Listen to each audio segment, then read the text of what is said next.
I once booked a short-term rental in a remote part of New Mexico because I had a job interview nearby, and it was too far to make the trip in a single day. I decided to turn it into a brief solo trip. I chose this particular rental because it was significantly cheaper than any hotels I could find.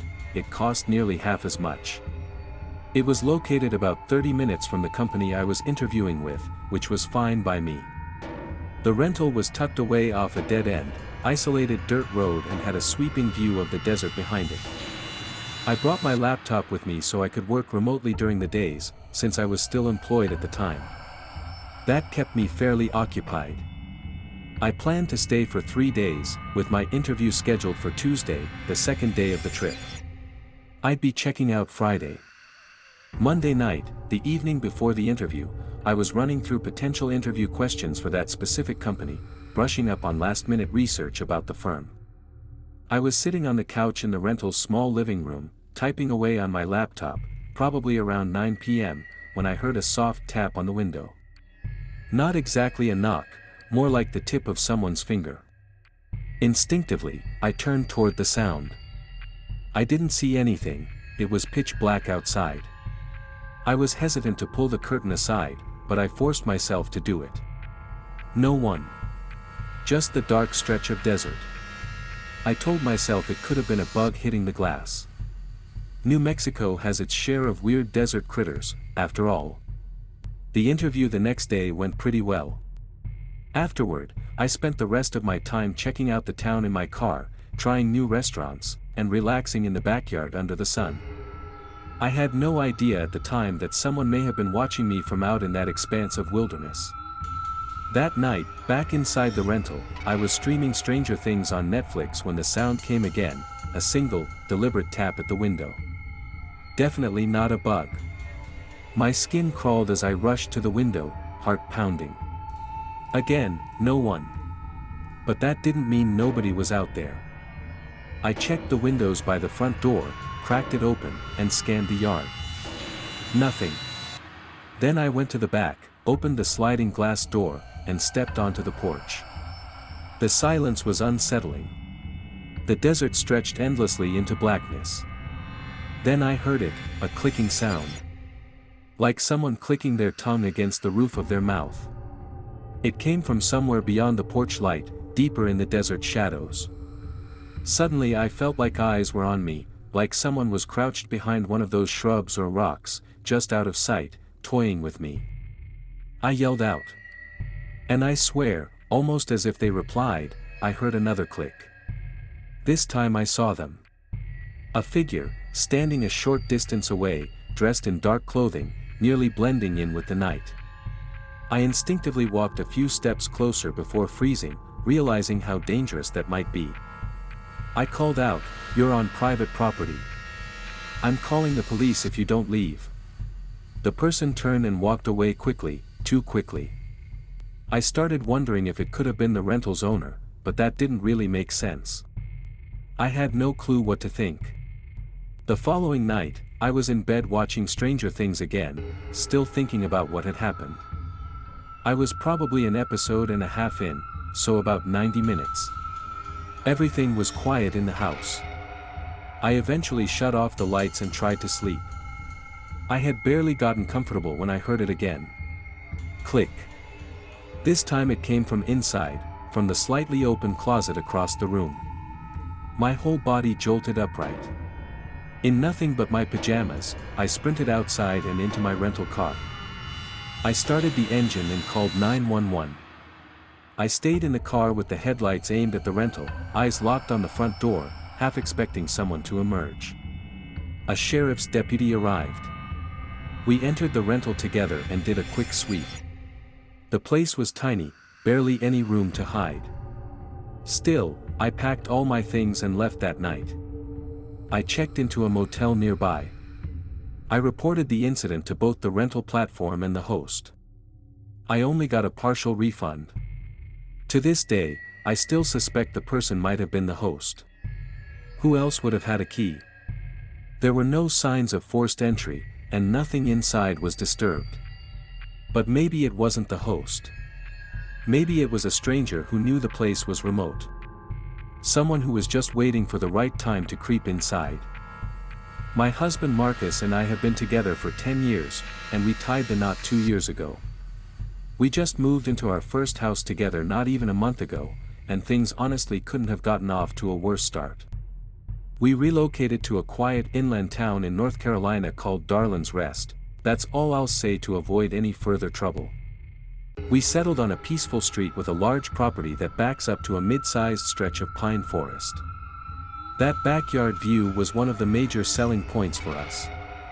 We'd been planning to adopt a dog and eventually start a family, so the space for kids and pets to play was perfect. Our work schedules are nearly identical. I usually get home around 5 p.m., and Marcus comes home about an hour later. The first 2 nights in the house went completely smoothly. It was the weekend, so we spent nearly every waking moment unpacking. But Monday night, that's when things turned strange. We had just gotten into bed, lights off for maybe 20 minutes, when music started blasting from the backyard. Our neighbors on either side are spaced far enough away that we wouldn't mistake their music for being in our yard. No, it was definitely in our yard. But it wasn't party music. It was some old, crackly, vintage-sounding song, something out of an antique jukebox. Our windows were closed, but even so, Marcus and I exchanged panicked looks, trying to figure out where the music was coming from. He opened the window beside our bed, and the tune was instantly clearer. It sounded like something from the 1940s. After Googling the lyrics later, we found out it was "Who's Afraid of the Big Bad Wolf" by Henry Hall. Weirdly cheerful, but in that moment, playing loudly from the woods behind our home, it felt deeply unsettling. We were still getting used to the house and assumed there had to be a backyard light switch somewhere. Marcus ran downstairs to the back door and flipped the switches beside it. One of them turned on the yard lights. Nobody in sight. He opened the back door, and the song got louder. But standing out in the grass, he realized the sound wasn't coming from the yard, it was coming from the woods. He stood out there in the dark as the song finished. Then, silence.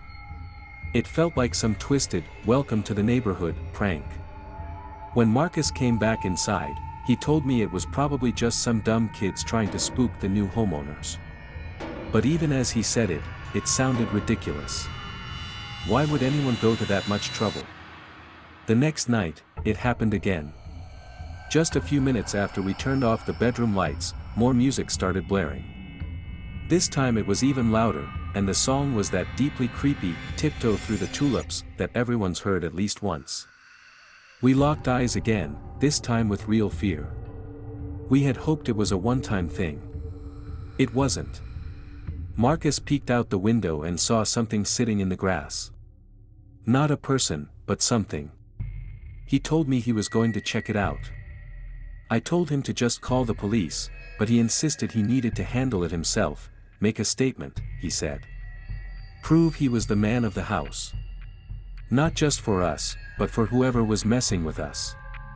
He went out with that determined look, and I watched from the upstairs window.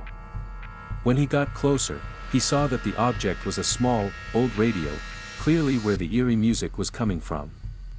He turned it off, held it up toward the window, and shouted that someone must have left it there to freak us out. That's when things spiraled. I screamed his name to run. I kept yelling it, "Marcus, run." He shouted back, asking why, and I yelled, "There are people standing behind you." His face changed instantly. He turned toward the woods. I watched as he froze in place. 3 figures were standing just at the edge of the forest, evenly spaced, facing him. Not moving. Not speaking. Just standing. Marcus yelled something and bolted for the house. He slammed the door behind him. I was already crying upstairs. He called the police while I double-checked every window and door. I honestly expected banging on the windows or something far worse before they arrived. The officers showed up surprisingly quickly. We explained the entire situation while I kept my eyes on the tree line. Marcus showed them the radio and asked if they could take it in as evidence. He said he only touched the handle on top. To our surprise, they agreed and took it. They also shined their flashlights along the woods, probably more to scare off anyone still out there than to find anything. Once they left, though, that dread crept right back in. We felt completely exposed. Thank God, those people haven't returned since. But this was just a few weeks ago. If they do come back, I'm recording everything. I've worked as a nurse in several hospitals and long-term care facilities over the years. Before my current position, I was employed at a geriatric hospital about half an hour from home. I had experience with elderly patients before, so it wasn't anything new to me. Still, I only lasted a few weeks at this place, and you'll soon understand why. It was my second to last shift, though I didn't know that at the time. I was working the graveyard shift, barely functioning on what felt like negative hours of sleep. That night, I was assigned to the memory care ward, primarily Alzheimer's patients. They usually took a liking to me. Being a woman in her 20s, my presence seemed to pull them out of the mental drift that can come with dementia. I think they felt grounded when I was around, something familiar in a world that no longer made sense to them. I had a full list of patients that night, but one in particular stood out, a woman named Martha. That night was the first time I'd personally been assigned to her, and she was more restless than most. Every time I stepped into her room, she'd tell me about the voices she was hearing and the man in black standing in the corner. Her roommate had requested her curtain be drawn before my shift even began, just to block Martha out. That woman was kind, she smiled at me often, but barely spoke and had trouble remembering anything beyond 5 minutes. By 11 p.m., nearly every patient was asleep. But not Martha. She'd call me into the room in a panic, convinced someone was in there watching her. She was terrified. And though I believed she was hallucinating, I still couldn't help feeling unnerved. I tried to comfort her the best I could, assuring her she wasn't alone and that I'd be there if she needed anything. I didn't turn the TV on since her roommate was asleep, but I held her hand and told her to breathe. Eventually, she settled down. When I came back to check on her later, she was finally asleep. Once the ward is asleep, time slows to a crawl. It always feels like the clock is ticking backward. Around 2 a.m., I was in the linen closet stocking up supplies for the rest of my rounds. The room was tiny and sealed shut, no windows, thick walls, dead silent. That's why it was so disturbing when I heard something behind me. I turned quickly. Nothing. I chalked it up to fatigue and kept restocking. Then, I felt it. A hand, solid and unmistakable, resting on my shoulder. I whipped around, screaming. Nothing was there. But I felt it. I knew what I felt. I stumbled out into the hallway, expecting to see someone nearby. But it was empty. No nurses. No staff. Just that dead, unnatural silence. Trying to shake it off, I went back in to finish up.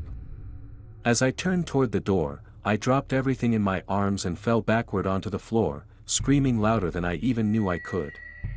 A man was standing outside the door, looking in through the small window. He was dressed all in black. And he was smiling. I blinked. He was gone. A moment later, the door opened. One of the other nurses rushed in to help me up off the floor.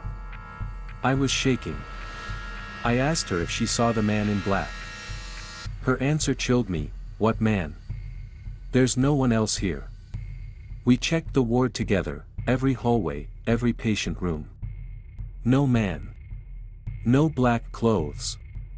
No one unaccounted for. My screams had woken up half the floor, including Martha. When I went to check on her, she looked scared. Her eyes were wide, and before I could even say anything, she whispered, the voices, the screaming. I sat beside her and asked her a question that had been burning in my brain. What does the man in black look like? I asked. Does he smile? Her eyebrows pulled together. For the first time that night, her face became focused, present. Then she asked, how did you know?" Even though my heart was still pounding from what I just experienced, it skipped a beat when she said that. Then she started screaming. "Get me out of here. He's coming." She kept repeating it. Over and over. Other nurses rushed in to calm her down. She was inconsolable. I was moved to a different wing for the rest of the shift. A few hours later, I left early and drove home in silence. The next day, I texted the head nurse to let her know that my next shift would be my last. I was traumatized. I didn't feel safe in that building anymore. She was surprisingly understanding about it. To this day, I've never had hallucinations, never been diagnosed with anything mental, and nothing like this has ever happened to me again. Yes, I know the effects of sleep deprivation, but this was something else. The cold grip on my shoulder. The face behind the glass. And Martha describing exactly what I saw, before I ever told her. This was one of those once-in-a-lifetime, unexplained things you hope stays once in a lifetime. It was a little after midnight, and I was on my usual drive home from work. I just finished a late shift and was cruising through the back roads outside of my town, which is pretty uneventful and tucked away in a rural part of northern Pennsylvania. The roads out here are quiet at night, just endless cornfields, patches of forest, and the occasional mailbox. I drive a convertible, and it was one of those warm mid-July nights, about 75 degrees with a breeze, so I had the top down and the music low. I was going around 50 on a stretch with cornfields on one side and thick woods on the other when I suddenly heard a scream. A woman's scream. It was loud, shrill, and sounded terrified. My heart dropped. It came from somewhere on the side of the road, but in the moment I couldn't tell exactly which side. I slammed the brakes, came to a screeching stop, and shut off my music. I listened. Then I heard it again, clearer this time, coming from the left. From the woods. It wasn't just a scream. It was crying. A woman's voice, sobbing and calling for help. Without thinking too hard, I jumped out of the car. I grabbed my collapsible baton from the back seat, I usually carry it just in case, and started toward the tree line. "Who's out there?" I called out. Almost immediately, the woman screamed back, "Please help me." I started running. Branches and thorns whipped at my arms as I pushed into the woods, trying to follow the sound of her voice. She kept crying out, "Help." Every few seconds, just enough for me to keep moving in her direction. But here's where things got strange. No matter how far I ran, her voice never seemed to get closer. She kept screaming like she was just ahead, but the distance never changed. I was sprinting straight toward her cries, and it felt like I was stuck in place. Then I shouted, "Where are you?" 5 seconds later, another cry, "Help." Same tone. Same distance. That's when I stopped. My instinct started screaming louder than she was. Something was off. Very off. I looked around and suddenly realized I was deep in the woods, no lights, no sounds, just her voice in the dark. And it was as if it was following me. Like it was moving with me. Mimicking distance. My whole body went cold. I turned and ran. Harder than before, crashing through brush and branches. But as I ran, I kept hearing the woman's voice calling out, "Help," same exact distance, same exact volume. It felt like she was chasing me now. I didn't stop until I saw my headlights flashing through the trees. I burst out of the woods, jumped into my car, and peeled out of there. My heart was pounding the whole ride home. Once I calmed down a little, I called 911. I told them what happened, and they said they'd send someone out to check. I didn't stick around, and honestly, I didn't want to talk about it for a while. It just felt wrong. But a week later, I was watching the local news, and a story came on that made me sick to my stomach. A man had found the body of a woman in her 30s while walking his dog in that same stretch of woods. No signs of foul play. No clear cause of death. No identification at the time. The exact spot wasn't revealed, but the anchor mentioned it was near Route 214. That's the road I was driving on. The patch of woods I ran into. Same general area. It's a big forest, sure, but the timing, the screams. I've tried convincing myself it was a coincidence. Maybe I imagined the whole thing. Maybe it was an animal. Maybe it was just some cruel prank. But deep down, I don't think it was. I think I hurt her. And I think she wanted to be found. Before Delaney and I were officially a couple, we used to hang out all the time. We both snowboarded, and her family owned a little winter cabin up near Jay Peak, Vermont. This was maybe the 10th time we were hanging out, early in that, more than friends, not quite dating, phase, and she invited me to spend the weekend with her up there. It was a 5-hour drive, and the last half hour was spent weaving up this narrow, winding road through dense forest. The kind of road where seeing another car felt like a rare event. Most of the houses we passed were buried behind thick walls of trees and untouched snow, no tire tracks, no footprints. Delaney mentioned that a lot of the homes out there were owned by out-of-staters, like her family, so most places were empty during the off-season. I was going about 30 miles per hour when she suddenly told me to slow down. "It's coming up," she said. I hit the brakes, and a small, nearly invisible gap in the trees appeared. We took the turn onto a snow-covered trail in 4WD, eventually arriving at a little A-frame cabin nestled in fresh powder. It looked right out of a postcard, cozy, peaceful, and totally isolated. We parked, brought in our stuff, and cranked up the heat. Since it was already getting dark, we stayed in, made dinner from the cooler, and watched The Pursuit of Happiness on her laptop. The cabin had heat and electricity, but no running water, just big jugs for washing up and brushing teeth. No indoor plumbing meant we had to use a standalone outhouse about 30 feet from the cabin. That night, I just stepped out onto the porch and peed in the snow. It was still coming down lightly. We passed out during our second movie. The next morning, we got up early, fresh powder on the mountain, and we wanted to be there when it opened. After breakfast, I went to use the outhouse. On my way there, I noticed a set of footprints in the snow. They were large, too big to be Delaney's.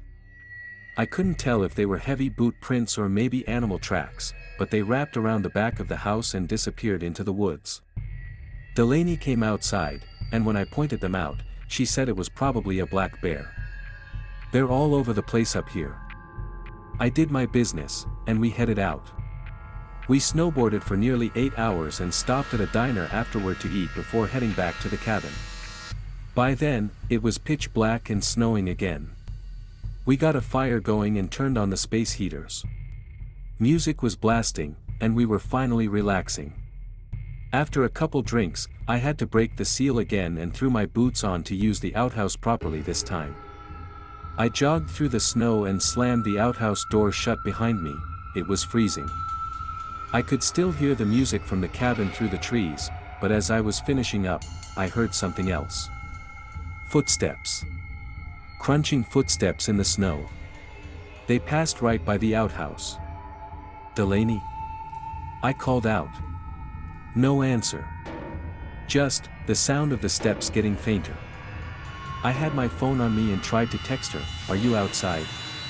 But the message didn't send. Reception up there was awful. A few more minutes passed, and then the music stopped. Silence. Just the sound of snow falling outside. I opened the door and stepped into total darkness. The lights from the cabin were out. I figured the power had gone. I turned on my phone flashlight and noticed fresh tracks in the snow, leading from the outhouse toward the cabin. Then they veered off around the side of the house. I ran to the front door, banged on it, and shouted her name. Suddenly, the door flew open and an arm yanked me inside. It was Delaney.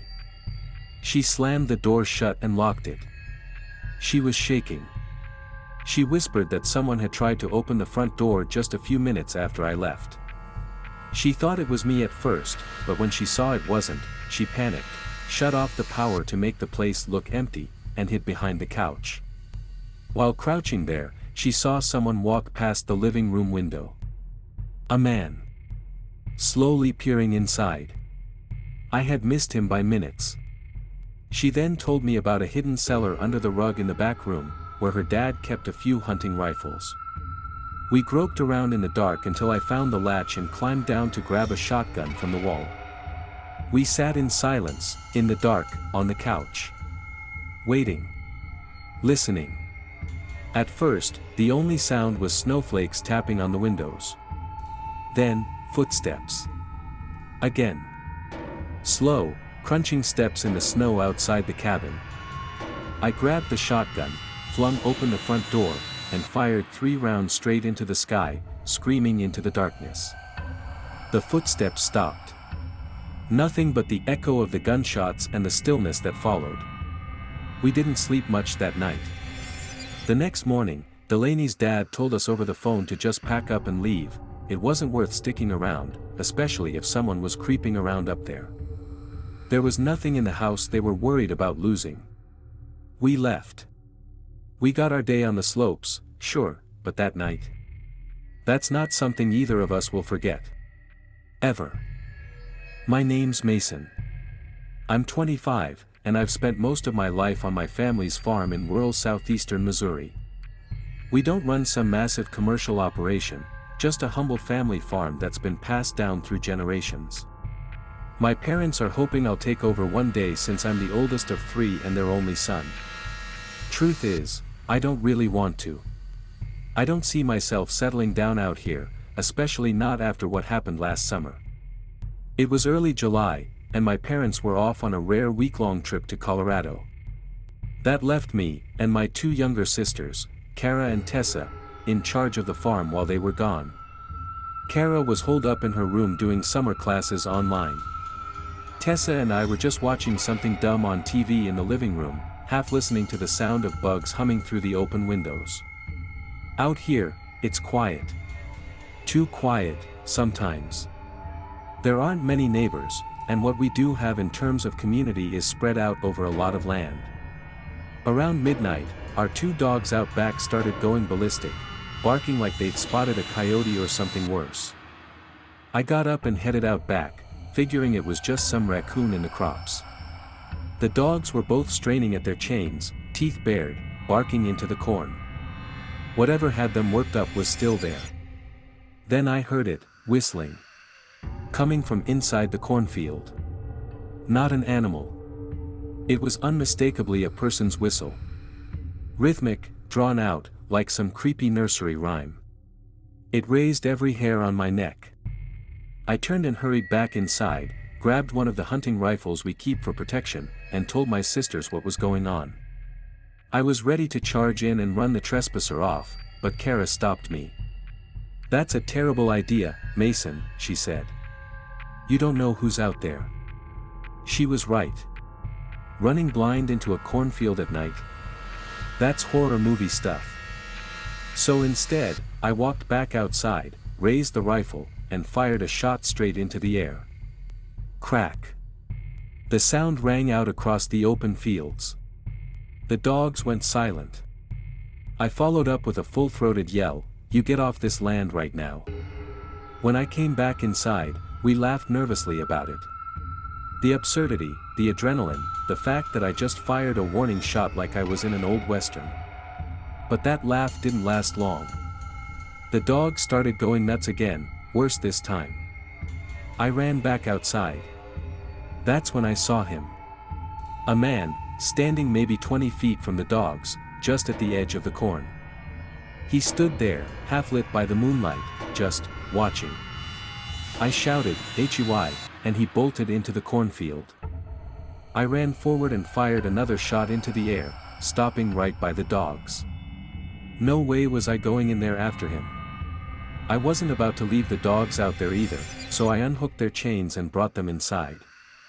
Back in the house, I told Kara and Tessa what had just happened. We called my dad. His advice?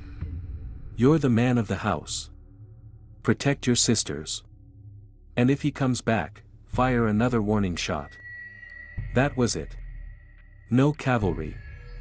Just us and a rifle in the middle of nowhere. We all went to our rooms eventually, each of my sisters taking one of the dogs.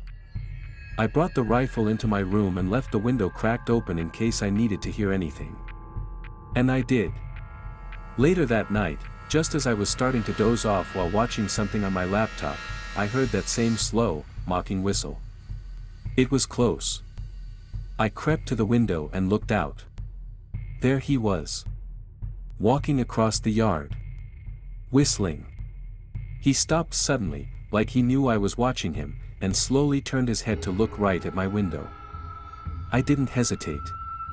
I grabbed the rifle, aimed just a few feet in front of him in the grass, and fired. He took off. I watched him disappear around the side of the house toward the road. He didn't come back. I told my sisters what happened, and none of us slept well that night. Even though we locked every door and window, the feeling that someone had been right there, messing with us, didn't go away. We never found out who it was. Maybe just some local idiot trying to scare us. Maybe someone dangerous. We reported it, but out here, if there's no injury and no theft, there's not much the sheriff can do. What stuck with me the most wasn't just how close he got, or how bold he was. It was that damn whistle. I used to work the night shift restocking at a supermarket in a rural town. Place was called Great America. Biggest store around. Shift started at 10 p.m., right after closing, and I'd work until 3 a.m. The job was quiet, just me and one other guy. That night, it was supposed to be Terry. I showed up, let myself in through the back. Started hauling pallets of bread out to the floor using the jack, getting ready to stock the bakery aisle. After a good 30 minutes, I realized, I hadn't seen Terry yet. I went to the back area where we left our stuff. No sign of him. I had propped the door open with a stopper so he could get in, but when I checked again, the door was shut. Stopper was outside. Weird. I called him. He picked up, sounded half asleep. Said he wasn't coming in. Sick. That's when I felt a knot tighten in my chest. Someone had closed that door from the inside. Terry said the stopper might have slipped, but I knew better. I had wedged it tight. I did a quick walk through the back rooms. Nothing. So, I told myself I was just being paranoid and went back to the bread aisle. Then came the noise. A loud crash. Echoed through the shopping floor. I stopped cold. Someone had to be in the store. I stepped into the central aisle and looked down toward the dairy section. And there he was. A man dressed in black. Walking calmly. Looked straight at me as he passed the end of the aisle. I shouted, "Excuse me," and started speedwalking toward him. No answer. I kept looking down each aisle as I passed. And then, there he was again, standing at the end of one aisle, facing me. When he saw me coming, he turned and walked out of sight again. I jogged after him. When I got to the registers, I saw him peeking out from behind the bread shelf. Half hidden. Mouth hanging open. Just, staring. Then he raised his hand and waved. Didn't say a word. I shouted, "Who are you?" But he ducked away again.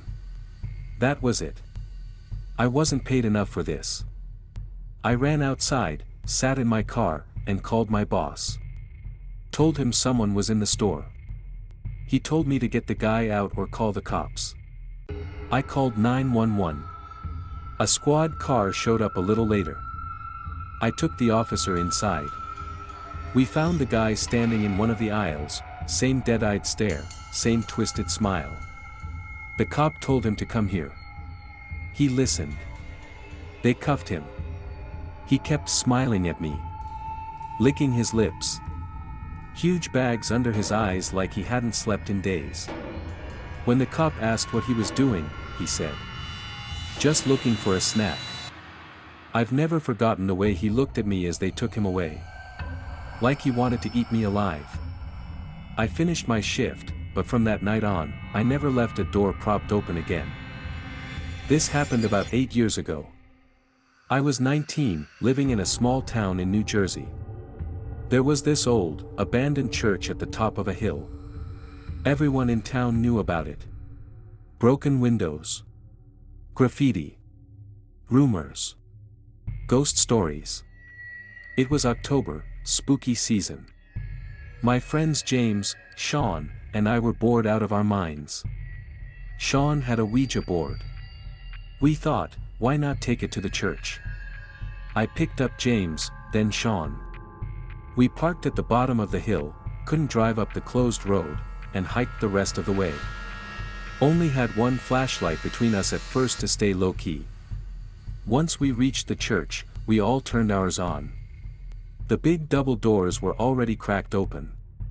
Took 2 of us to shove them the rest of the way, scraping along the floor. Inside, it was wrecked. Quiet. Cold. We walked the place with our lights, making sure we were alone.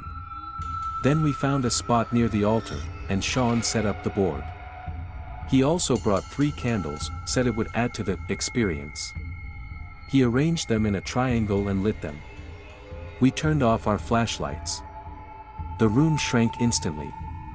We couldn't see more than a few feet in any direction. Sean opened with the typical, "Is anyone there?" The planchette started to move. We laughed, figured one of us was messing around. But we played along. Whoever was moving it spelled out a few weird, random words. Then we heard it. A crack.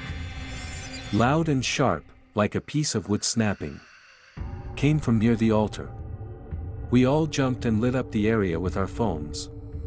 Nothing. The place was ancient, maybe something collapsed. So we kept going. The board stopped responding, though. No more movement.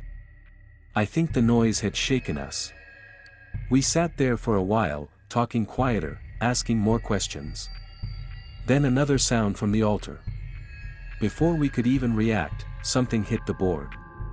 Hard. A rock. Size of a golf ball. Came out of nowhere.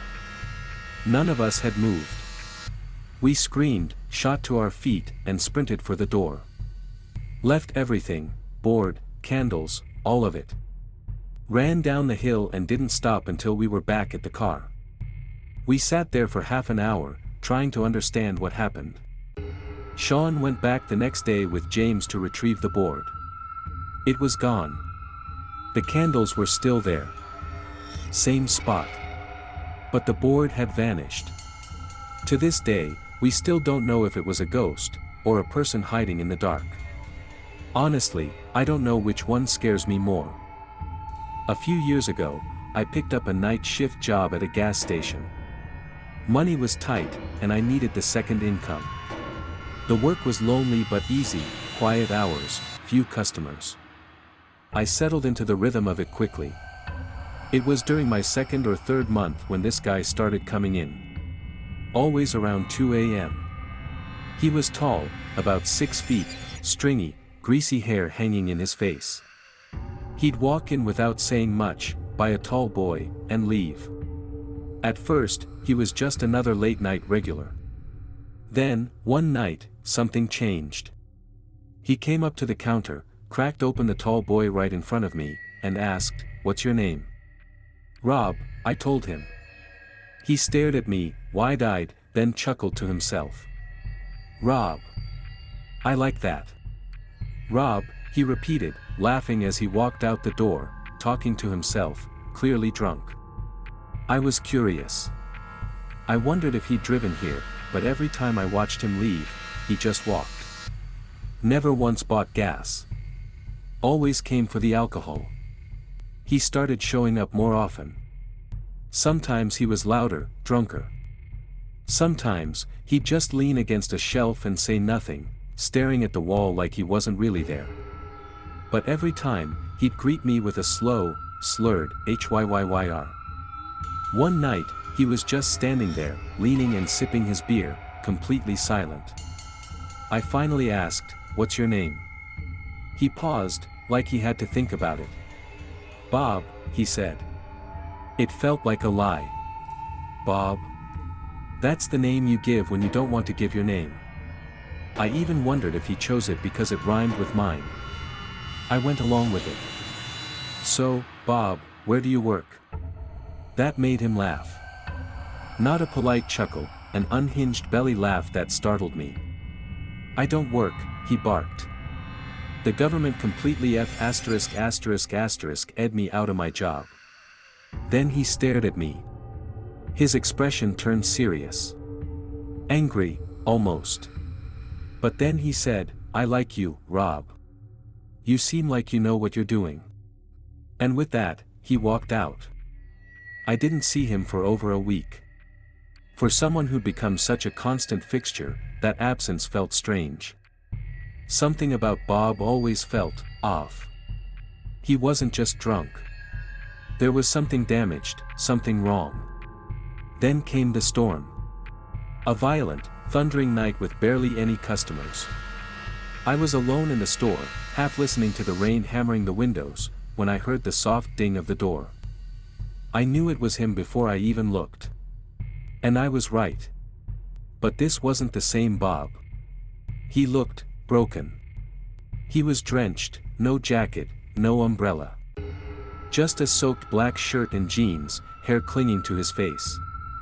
He stood by the door, staring at the wall like he wasn't really seeing it. Like his body was there, but his mind was somewhere else entirely. I said, Bob, are you okay? He didn't move. Didn't blink. Just said, I did something really bad. A chill crept up my spine. What did you do? I asked. He finally turned to me, eyes glassy. I need somewhere to hide.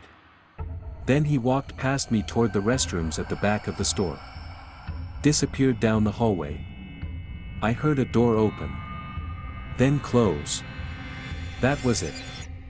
I didn't know what to do. Every part of me screamed that something wasn't right. He felt like a ticking bomb, and now he was hidden somewhere behind me in the dark. Then the lights cut out. Pitch black. The storm had knocked out the power, and suddenly I was standing in a dark gas station, with a possibly dangerous man hiding somewhere inside. I grabbed the flashlight under the counter and headed to the back, to the breaker panel near the restrooms. The hallway was silent, except for the distant tapping of rain. As I passed the bathroom doors, I noticed they were both ajar. Bob wasn't in either of them. Then I stepped into the storage room.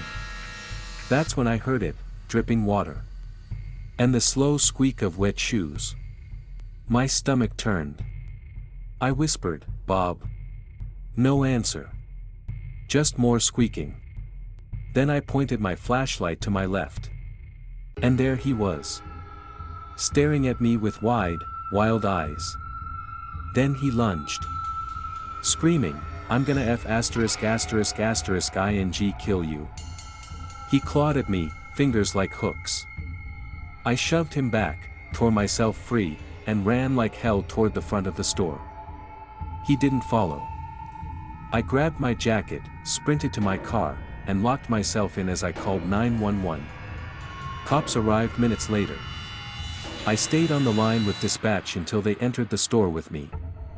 They found Bob crouched in a back corner of the storage room, shivering and snarling like a caged animal. His pupils were enormous. He was on something. Later, I found out his real name was Martin. That same night, he'd beaten his ex-wife to death. I quit not long after. I will never, ever, work a night shift again. I was 19 and working part-time as a pizza delivery guy. It was decent money, enough for gas and groceries. Most of the deliveries were routine. Same houses. Same people. Same $3 tips. But then came the house on the dead-end street. It was just a chicken parm and a slice. Small order, low tip. I didn't think twice about it. I followed the GPS to a quiet block at the edge of town. There were fewer streetlights, more trees, and wide yards. It felt more rural than suburban. I found the house.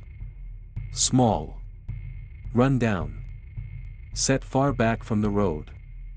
And right next to it, an overgrown, abandoned house.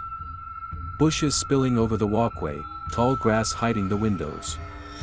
I parked and walked up to the door. It was cracked open. That's when I heard the piano. Soft. Off-key. Coming from somewhere deeper inside. I rang the bell. Nothing. Knocked. Still nothing. The piano kept playing, this repetitive little tune that sounded half lullaby, half horror movie. I wasn't about to just barge in, so I walked around to the back. The backyard was a disaster. Rusted junk strewn all over the grass. I knocked hard on the back door, still no answer. Through the window, I could see what looked like a messy mudroom or storm room. I walked back to the front and called the pizzeria to confirm the address. They checked. It was right. So I pushed the front door open. "Pizza's here." I called out. The piano stopped. A moment later, a voice yelled, "Over here." Then the piano started up again. Same creepy melody. I stepped inside slowly. No lights were on. The air was stale and sour. I could barely see anything. I called out again, "Sir, I'm by the front door." This time, the piano stopped for good. Silence. Then the voice again, "Yes, sorry. I have trouble walking. Could you bring it in here please?" I hesitated. "What room are you in?" Long pause. "If you just walk through the living room." "I'm in the dining room." I thought about it. Maybe he was old, disabled. Maybe this was all just weird timing. I stepped forward slowly, through the darkened living room, toward the doorway that led to the dining room. But instead of walking in, I leaned just enough to peek around the corner. The piano was there. But no one was sitting at it. The room was empty. I didn't say a word. Just turned around and walked, fast, back to the door. Shut it. Locked it. Got in my car and drove straight back to the shop. My boss didn't ask me to go back. No one from that house ever called to complain. Later that night, out of curiosity, I looked up the address. That house had been foreclosed months ago. It was supposed to be vacant. To this day, I don't know what I almost walked into. But I know I came way too close to finding out. I was 19 and working part-time as a pizza delivery guy. It was decent money, enough for gas and groceries. Most of the deliveries were routine. Same houses. Same people. Same $3 tips. But then came the house on the dead-end street. It was just a chicken parm and a slice. Small order, low tip. I didn't think twice about it. I followed the GPS to a quiet block at the edge of town. There were fewer streetlights, more trees, and wide yards. It felt more rural than suburban. I found the house. Small. Run down. Set far back from the road. And right next to it, an overgrown, abandoned house. Bushes spilling over the walkway, tall grass hiding the windows. I parked and walked up to the door. It was cracked open. That's when I heard the piano. Soft. Off-key. Coming from somewhere deeper inside. I rang the bell. Nothing. Knocked. Still nothing. The piano kept playing, this repetitive little tune that sounded half lullaby, half horror movie. I wasn't about to just barge in, so I walked around to the back. The backyard was a disaster. Rusted junk strewn all over the grass. I knocked hard on the back door, still no answer. Through the window, I could see what looked like a messy mudroom or storm room. I walked back to the front and called the pizzeria to confirm the address. They checked. It was right. So I pushed the front door open. "Pizza's here." I called out. The piano stopped. A moment later, a voice yelled, "Over here." Then the piano started up again. Same creepy melody. I stepped inside slowly. No lights were on. The air was stale and sour. I could barely see anything. I called out again, "Sir, I'm by the front door." This time, the piano stopped for good. Silence. Then the voice again, "Yes, sorry. I have trouble walking. Could you bring it in here please?" I hesitated. "What room are you in?" Long pause. "If you just walk through the living room." "I'm in the dining room." I thought about it. Maybe he was old, disabled. Maybe this was all just weird timing. I stepped forward slowly, through the darkened living room, toward the doorway that led to the dining room. But instead of walking in, I leaned just enough to peek around the corner. The piano was there. But no one was sitting at it. The room was empty. I didn't say a word. Just turned around and walked, fast, back to the door.